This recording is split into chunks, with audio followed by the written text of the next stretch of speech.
In one hadith, Hammad ibn Uthman, and in another similar hadith, Abu Ubaidah, both companions of Imam al-Sadiq alayhi salam, they narrate this beautiful hadith from Imam al-Sadiq alayhi salam in describing to us what the Book of Fatimah is. What is Mushaf Fatimah?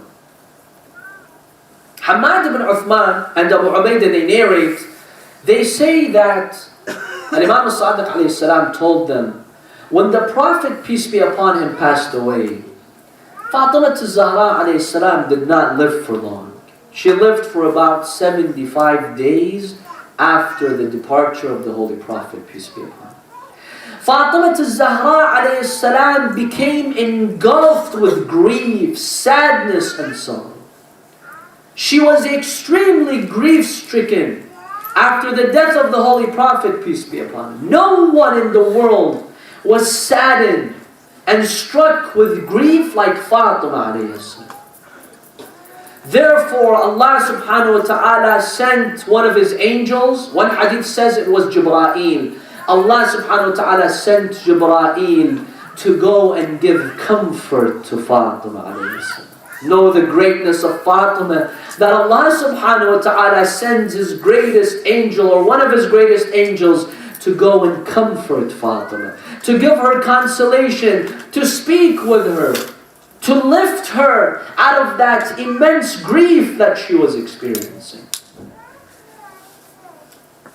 In order to lift her out of that grief, the angel Jibreel would speak to Fatimah, and he would share with her a lot of information. He would give her knowledge.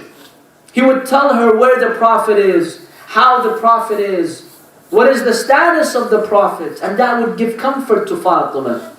And Imam Ali ibn Abi Talib alayhi salam would record everything that the angels were sharing with Fatimah Zahra alayhi salam. He would record it all until it became into a book, and this is the Book of Fatimah alayhi salam. It is truly an amazing book. Now there are some Muslims from other schools of thought that will attack the followers of Ahlulbayt and say, you Shia, you the followers of Ahlulbayt, are taking it a little bit too far. What is this exaggeration and idolization that you are ascribing to Fatimah Zahra alayhi salam? This is heresy. Fatimah was not a messenger, she was not a prophet. How can you claim that she received revelation from Allah subhanahu wa ta'ala? Are you claiming that you have a second Qur'an? You have another Qur'an that you received from Allah subhanahu wa ta'ala? One of the names of Fatimah Zahra alayhi salam was Al-Muhaddatha, the one who was spoken to. And Imam al-Sadiq alayhi salam describes the meaning of this word. The Imam alayhi salam says Fatima was given this title, this name, because the angels would communicate with her just as the angels would communicate with Maryam alayhi salam. Just as they would speak to Maryam, they would speak to Fatima, and they would say to her, "Oh Fatima, Allah subhanahu wa ta'ala has purified you. Allah subhanahu wa ta'ala has chosen you over the ladies of the world. Oh Fatima, worship God, prostrate and bow in your salah." In fact, all of the Imams of Ahlulbayt were muhaddathin. They were spoken to by the angels. In one hadith, Imam Ali ibn Abi Talib alayhi salam says, "I and my progeny, the Imams of Ahlulbayt, are all muhaddath. We have been spoken to by the angels of Allah subhanahu wa ta'ala." Sulaym ibn Qais, one of the companions of Imam Amir al-Mu'mineen alayhi salam, he says, "One day I asked Muhammad ibn Abi Bakr," Muhammad, the son of Abu Bakr, which you really don't hear about when you hear what other schools of thought have to say. Isn't this man the son of your first Khalifa? How come you don't mention him like you mention others? How come there is absolutely no mention of him? It's because he loved Imam Ali ibn Abi Talib alayhi salam. Look at the oppression and injustice towards the Ahlulbayt. Whoever was close to them and followed them and loved them, you find no mention of them in other schools of thought. Sulaym ibn Qais says, "I asked Muhammad, the son of Abu Bakr, one day, I told him, is Imam Ali ibn Abi Talib a muhaddith? Is he spoken to? He said, yes, of course he is. And not only is he spoken to, but Fatimah alayhi salam, even though she's not a prophet, she's not a messenger, but she was also spoken to. The Qur'an demonstrates to us that one does not necessarily have to be a messenger or prophet to receive revelation from Allah subhanahu wa ta'ala. So it's not an exaggeration to say that Fatimah alayhi salam received revelation. When the mother of Musa received revelation according to the Qur'an. When Maryam alayhi salam received revelation according to the Qur'an. When Sarah, the wife of Ibrahim, received revelation according to the Holy Qur'an. Is it too much for us to accept that Fatimah, the very daughter of the greatest messenger of Allah, would also receive revelation? Where is the exaggeration in that? Where is the problem in that? Isn't Fatimah alayhi salam above these three other women who received revelation? If they could receive revelation, why can't she? Even if you refer to books like Bukhari, they demonstrate to you that Fatimah alayhi salam is better than Maryam.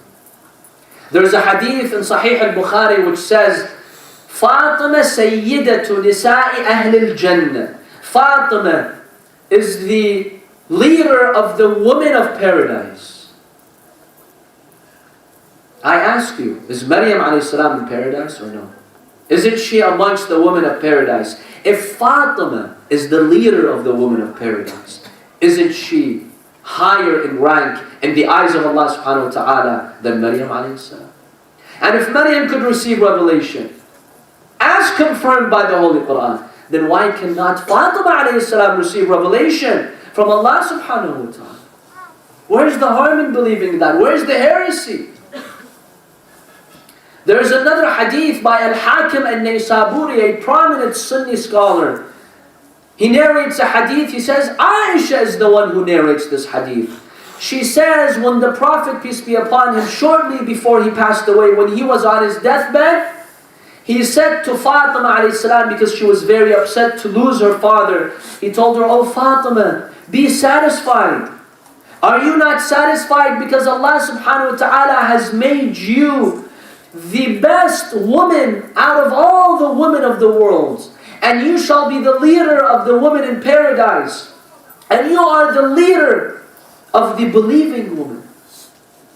This demonstrates that Fatimah Zahra alayhi salam was the best woman Allah subhanahu wa ta'ala ever created. Therefore, where's the harm in believing that she received revelation from Allah subhanahu wa ta'ala? So this book, Mushaf Fatimah, the Book of Fatimah alayhi salam, what exactly does it contain? The angels who spoke to her, what did they speak in those books? What is the theme of the Book of Fatimah? The primary theme of the Book of Fatimah Zahra alayhi salam is that it contains all past events, current events and future events. Everything, and Imam al-Sadiq alayhi salam says, is contained in the Book of Fatimah. Another aspect that is contained in the Book of Fatimah Zahra alayhi salam is the will of Fatimah alayhi salam with respect to her children, the Imams of Ahlulbayt. And also the endowments that she had. This will is contained in the book of Fatimah, peace be upon her. Also some minor Islamic laws. Even, and Imam al-Sadiq alayhi salam says, Hatta arsh al-khaj. You know, if someone injures you or scratches you, there's a retribution money that you have to pay. If you scratch someone, if you injure someone, you have to seek their satisfaction, forgiveness, and you also have to pay them. It's called arsh in Islamic law. And Imam al-Sadiq alayhi salam says, even that is mentioned in the book of Fatimah alayhi salam. What else is mentioned in this book? The status of the Holy Prophet, peace be upon him. His rank in paradise, with all the details, is mentioned in the book of Fatimah. All future events are mentioned in the book of Fatimah Zahra salawatullahi alayha, especially the events that would happen to the progeny of Fatimah Zahra till the day of judgment is all contained in this amazing book. Now, Imam al-Sadiq alayhi salam is very clear that this book is not a second Qur'an as some ignorant Muslims might think. The Imam says it contains nothing from the Holy Qur'an. Don't confuse it with the Qur'an. This has nothing to do with the Holy Qur'an. The Holy Qur'an has its own status. It is the highest book God ever has given to humanity. The Book of Fatimah is not a second Qur'an. And it's not to be confused with the Book of Allah subhanahu wa ta'ala. Now the problem is, you will find some ignorant people, they will say, well, it's called Mushaf Fatimah. And the word Mushaf means Qur'an. So you Shias are claiming that this is the Qur'an of Fatimah. Unfortunately, these people have not understood the meaning of the word Mushaf in the Arabic language. In Arabic, the word Mushaf simply means papers stacked in a book. When you have papers and you compile them into a book, this is called Mushaf. And the reason why the Holy Qur'an today is called Mushaf is because it is also a book. However, if you refer to the Holy Qur'an and the ahadith, the narrations of the Holy Prophet, peace be upon him, during his lifetime, never was the Holy Qur'an referred to as the Mushaf. This was a later term that the Muslims used to describe the Holy Qur'an. Otherwise, in the Holy Qur'an, the Qur'an is not referred to as Mushaf. The Prophet, peace be upon him, never referred to the Holy Qur'an as being the Mushaf. This is a later terminology that the Muslims use to describe the Holy Qur'an. So when the Imams of Ahlulbayt say Mushaf Fatimah, it simply means the Book of Fatimah, which the angels gave her the knowledge. Imam Ali ibn Abi Talib alayhi salam would write it into a book.